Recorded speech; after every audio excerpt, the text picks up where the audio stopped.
ఈ రోజైతే లేటుగా లేచి ఇంట్లో పనులు అయితే చాలా కూల్గా ప్రశాంతంగా సాగిపోయాయండి. మార్చి మొత్తం హడావిడిగా ఉండే, ఇయర్ ఎండింగ్ అయిపోయింది కదా. ఏప్రిల్ 1 రోజు బ్యాంకు కూడా హాఫ్ డేనే ఉండే, మధ్యాహ్నమే వచ్చేసారు. లంచ్కి అయితే చికెన్, మార్నింగ్ బ్రేక్ఫాస్ట్ అయితే బ్రెడ్ జామ్ చేసి వంట అంతా అయిపోయినాక ఈరోజు ప్రశాంతంగా. మీ నాన్నమ్మ పేరు తెలియదా? అయితే పేరు తెలియద్దని రూల్ ఉందా?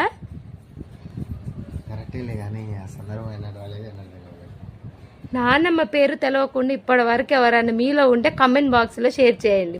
మీ నాన్నమ్మ పేరేంది? మిన్ను నాని. ఆ ఏజ్కి నాని అన్నా చెప్పిండు. నీకు మావయ్య? మీ తాతయ్య పేరేం పేరు? తాతయ్య వైఫే మావయ్య. నాన్నమ్మ తెలుసు. నాన్నమ్మ పేరు తెలియకుండా ఎట్టుంటారు? నాకైతే తెలియదు.